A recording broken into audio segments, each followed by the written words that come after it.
वर्ण कीर्ति मति लक्ष्मी स्वास्थ्यमायुष्ट विदन्ति। ब्राह्मे मुहूर्ते संजाग्रक्षी व पंकज यथा। अर्थात ब्रह्मा मुहूर्त में उठने से व्यक्ति को सुंदरता, लक्ष्मी, बुद्धि, स्वास्थ्य, आयु आदि की प्राप्ति होती है। ऐसा करने से शरीर कमल की तरह सुंदर हो जाता है। ब्रह्म मुहूर्ते या निद्रा सा पुण्यक्षयकारिणी। ब्रह्म मुहूर्त की निद्रा पुण्य का नाश करने वाली होती है। ब्राह्मे मुहूर्ते बुद्धेत धर्मार्थो चानुचिंतेत। कायक्लेशांश्च तन्मूलान वेद तत्वार्थमेव च।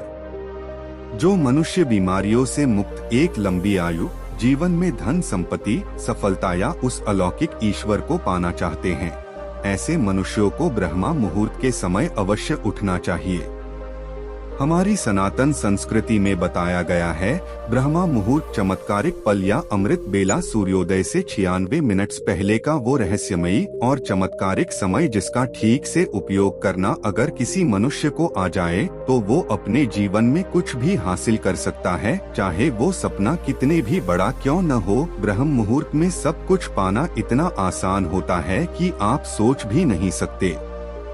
यदि आप कुछ भी पाना चाहते हैं या कुछ सीखना चाहते हैं तो उसे ब्रह्मा मुहूर्त में कीजिए, आप उस कला के मास्टर बन जाएंगे।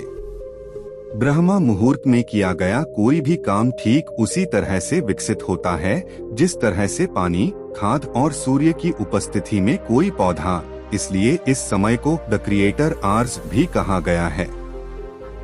और यह जादू टोना की या अंधविश्वास की बात नहीं है, लेकिन ब्रह्मा मुहूर्त के इस प्राचीन तत्व को विज्ञान ने भी स्वीकार किया है।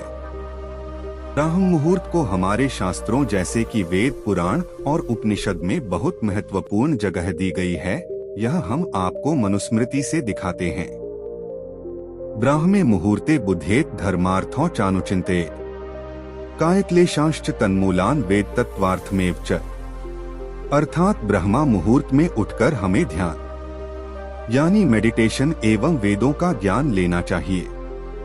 अब आप सोचो कि इतना कठिन कहा जाने वाले वेदों के अध्ययन को महर्षियों ने ब्रह्म मुहूर्त के समय ग्रहण करने को कहा है, तो इसके पीछे एक बहुत बड़ा कारण रहा होगा।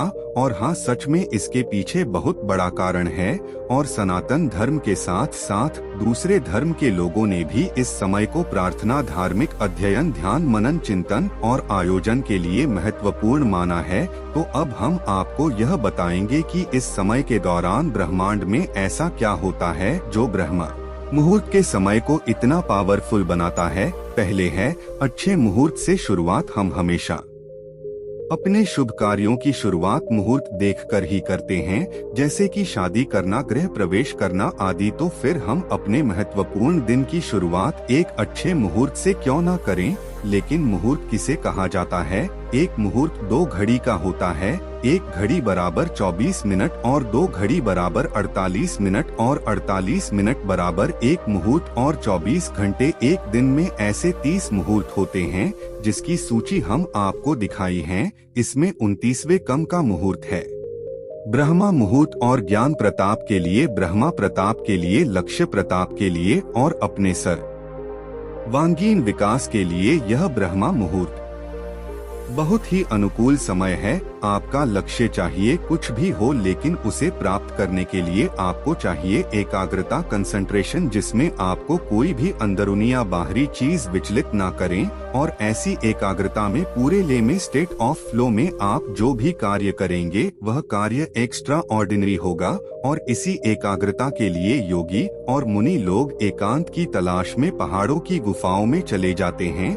लेकिन हम सांसारियों के लिए परमात्मा ने एक ऐसा समय दिया है जिसमें पूरा ब्रह्मांड लक्ष्य प्रताप में हमारी मदद करता है, और वह है ब्रह्मा मुहूर्त। तो आइए जानते हैं कि ब्रह्म मुहूर्त हमारी कैसे मदद करता है। सनातन धर्म एक वैज्ञानिक जीवन पद्धति है। इस पद्धति में बताया गया है कि ब्रह्मांडीय ऊर्जा हिंदू स्क्रिप्टर्स के अनुसार हमारी रात में 4 कालों में डिवाइडेड होती है। मान लीजिए अगर सूरज 6 बजे अस्त होता है तो फिर से 9 बजे तक पर रुद्रकाल। इस समय के दौरान हमें कभी भी सोना नहीं चाहिए। 9 से 12 राक्षस काल। इस समय के दौरान हमें कभी भी जगे हुए नहीं रहना चाहिए। 12 से 3 गंधर्व काल जब हमारी नींद सबसे ज्यादा गहरी होती है, और 3 AM से 6 AM मनोहर काल, जिस समय के दौरान हमें हर हालत में बिस्तर छोड़ देना चाहिए। मनोहर काल के दौरान हमारे इस ब्रह्मांड में कॉस्मिक एनर्जी यानी कि विश्व शक्ति का संचार सबसे ज्यादा होता है। विश्व शक्ति का काम ब्रह्मांड को सुचारू रूप से चलाने का होता है। जब हम सोए हुए होते हैं उस दौरान हमारे शरीर में बहुत ही कम मात्रा में कॉस्मिक एनर्जी का प्रवेश होता है, ताकि अगले दिन हम फ्रेश उठकर अपने दिन भर के काम कर सके। लेकिन मेडिटेशन के दौरान हमारा ब्रह्मांड हमें बहुत अधिक कॉस्मिक एनर्जी देता है।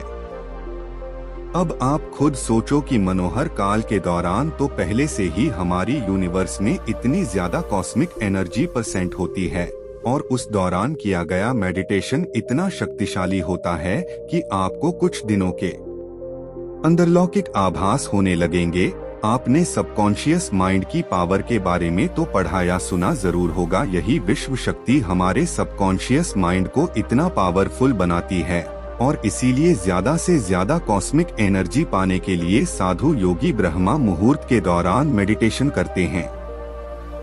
अब ऐसा बिल्कुल नहीं कि कॉस्मिक एनर्जी पाने के लिए आपको मेडिटेशन करना जरूरी है, ना बिल्कुल नहीं। अगर आप प्रेजेंट में रहना सीख लो तो भी आपको मेडिटेशन के बराबर ही कॉस्मिक एनर्जी मिलेगी। कॉस्मिक एनर्जी के बाद ब्रह्मांड हमें दूसरी चीज देता है, न्यूनतम ध्वनि प्रदूषण। क्या आप जानते हैं कि तेज आवाज का आपके दिमाग पर क्या असर पड़ता है? अगर नहीं जानते तो आज जान लीजिए। हमारे आसपास की आवाज हमारे ब्लड प्रेशर को इंक्रीज करती है, जिससे दिमाग ठीक तरह से कंसंट्रेट और फोकस नहीं कर पाता है।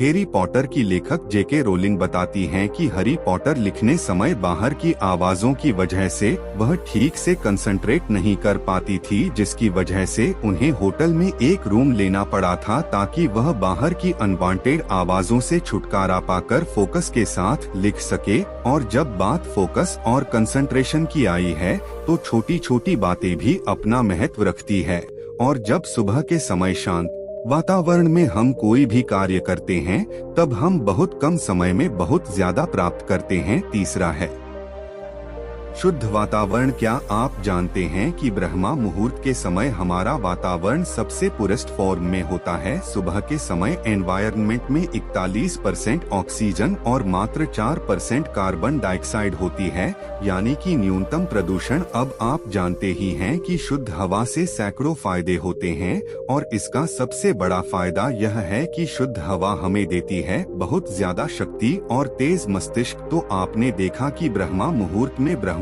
और प्रकृति हमारा किस तरह से सहयोग करती हैं। अब हम जानते हैं कि हमारा शरीर ब्रह्मा मुहूर्त में किस तरह से सहयोग देता है। आयुर्वेद में बताया गया है कि हमारा शरीर जल, अग्नि, पृथ्वी, वायु, आकाश, इन 5 तत्व से बना है। इन्हीं 5 तत्वों के मिलने से हमारे शरीर की मुख्य शक्ति का निर्माण होता है। वायु और आकाश से वात बनता है, अग्नि और जल से पित्त बनता है, जल और पृथ्वी से कफ बनता है।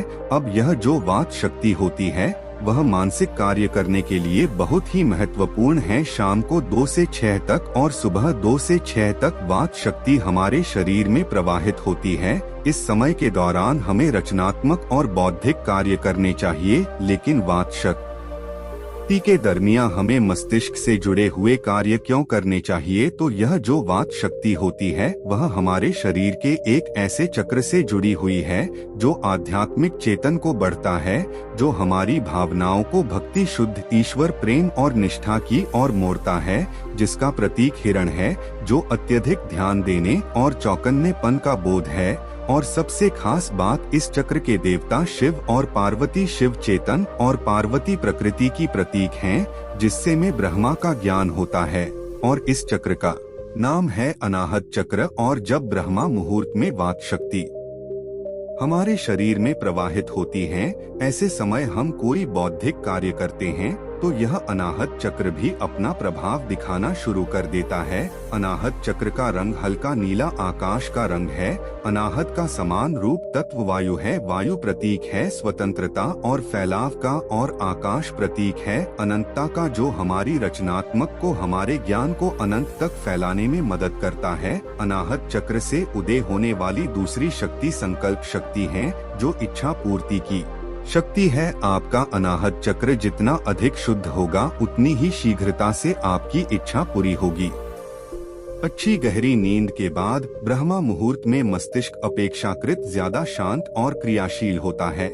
यह एक ऐसा समय है जब ब्रह्मांड और हमारा शरीर दोनों ही सकारात्मक ऊर्जा से भरपूर होते हैं। हमारा शरीर प्रकृति के बनाए नियमों के अनुसार चलना चाहिए। पानी में भी जब हम पानी की धारा के साथ तैरते हैं तो आसानी से तैर पाते हैं, और जब धारा के विपरीत दिशा में तरंगे तो तैरने में काफी ज्यादा जोर लगाना पड़ेगा। तो इसलिए हमारे ऋषि मुनियों ने बौद्धिक और मानसिक कार्य को करने के लिए ब्रह्मा मुहूर्त में उठने की और उठकर जागृत होने की सलाह दी है। प्रकृति आपका साथ दे रही है, आपका शरीर भी आपका साथ दे रहा है। बस आपको जरूर है प्रकृति और शरीर को साथ देने की। मित्रों, आपको हमारी यह प्रस्तुति पसंद आई है तो कमेंट जरूर लिखें, और हमारे चैनल अद्भुत ज्ञान सागर को सब्सक्राइब जरूर कीजिए और लाइक भी अवश्य करें। तब तक के लिए अपना ख्याल रखें। धन्यवाद।